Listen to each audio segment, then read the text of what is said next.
From the presentation that you gave us this morning, we see a lot of changes visually, thematically. Yeah. What was the hardest thing to bring to this day from that 24 years ago, the first movie? What were the challenges? Well, I mean, it's funny. We're looking back on it now, and now we kind of see that. We're not really thinking much about that when we're making the movie. We're just starting with the story and the tools we have and the people we have. We're trying to tell that story. But looking back, yeah, a lot has changed. We're a much bigger company.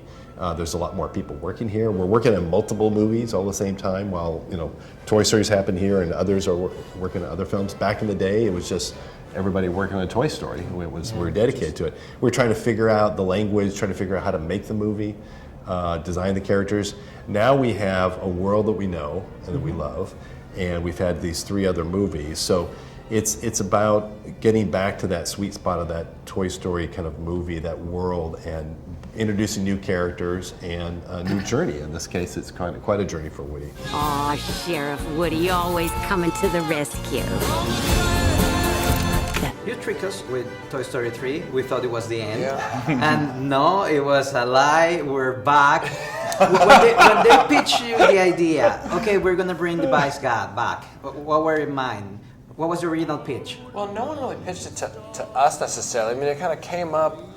I think it was Andrew Stanton who originally had. He's sort of been the godfather of all of them in some ways, been part of all of them. He said something early on that stuck with us, which was that felt like the ending, but it actually isn't the ending. It's the ending of Andy and Woody's story, but Woody's the real protagonist. And so you could look at that like the beginning. Well, what if we just went through the exercise of like, well, what if you did everything right and you landed on your feet through all these transitions? What's the question? What do you do? What if you get a second chance? And as we just started that volley of questions, and we love Woody so much, like, what would he do?